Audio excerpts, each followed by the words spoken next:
इंदिरा शाह ने पूछा है कि प्रणाम अनंत श्री, आपने कल योग, निद्रा और ध्यान का डिफरेंस बताया, ऐसे ही प्लीज़ ध्यान और समाधि का डिफरेंस बताने की कृपा करें।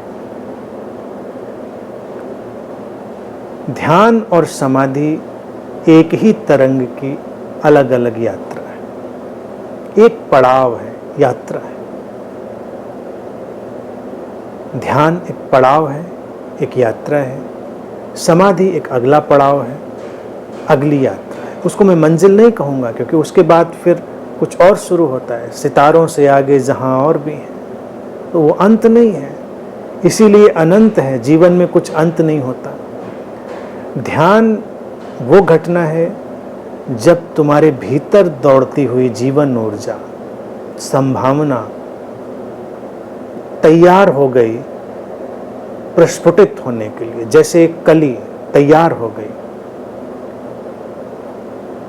उसमें खिलावट की आहट आ गई, पदचाप सुनाई देने लगी, और फिर धीरे से वो जो कली थी वो खिल गई। तो जब वो खिल गई तो वो हुई समाधि, और जब वो खिलने की प्रक्रिया में थी वो था ध्यान। ध्यान और समाधि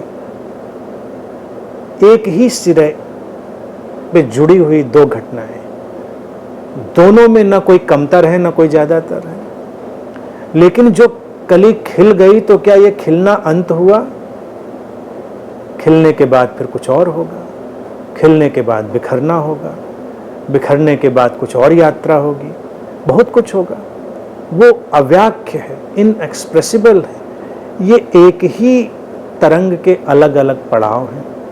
इसीलिए इनमें बहुत नहीं उलझना चाहिए कि ध्यान से समाधि को उपलब्ध करना है। उपलब्ध करना है, क्या उपलब्ध करना है? किसी कली को कभी ये जुनून देखा है कि मुझे फूल को उपलब्ध करना है? What is stupidity. कली तो जानती है कि अब आया है तो फूल खिलेगा ही। कोई पेड़ इसीलिए टेंशन में नहीं रहता। अगर वृक्षों के पास अपना दिमाग हो, अपना माइंड हो, तो कहेंगे क्या भाई मूर्खता चल रही है, अब कली है तो फूल बन जाएगी, तो कौन रोकता है। और कभी कभी नहीं भी बन सकती है, भाई मान लो कोई कैलेमिटी, कोई दुर्घटना कुछ हो जाए तो नहीं भी बन सकती है, कोई बात नहीं, लेकिन फूल बनती हैं कली। ध्यान घटता है, समाधि में प्रतिफलित हो जाता है, उसके लिए तुम्हारा कोई उपाय नहीं। और फिर ध्यान के लिए भी तुमको क्या लड़ाई लड़नी? जैसे जो किसी वृक्ष में कली आई, वो भी तो उसकी संभावना का एक पड़ाव था। अगर वृक्ष सही सही यात्रा में गया है, उसको खाद पानी ठीक मिला है, तो वो कली भी उसकी शाखों से झांकेगी, कोपले भी शाखों से झांकेंगे।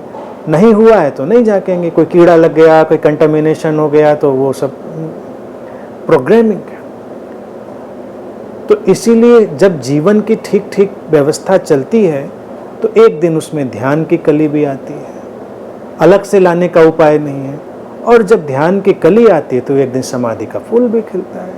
ये कौन बड़ी बात है, बिल्कुल सिंपल सी साधारण सी बात है। न तो ध्यान कोई मुश्किल असाधारण चीज़ है, न समाधि असाधारण है।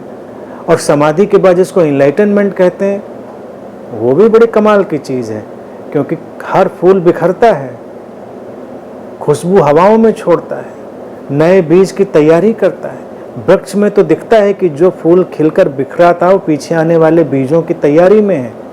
और जिसको हम इनलाइटेंड व्यक्ति कहते हैं, वो फूल नहीं रहा, फूल तो जा चुका, अब उसके भीतर नए बीजों की संभावना पैदा हो गई है। इसीलिए जब उससे लोग टकराते हैं, मिलते हैं, तो फिर नई खिलावट पैदा होती है, नई ज़मीनें तैयार होती हैं। लेकिन ये सब इतना नेचुरल और इतना नैसर्गिक है, इसमें कुछ सोचने की बात नहीं है, ऐसा ही होता है।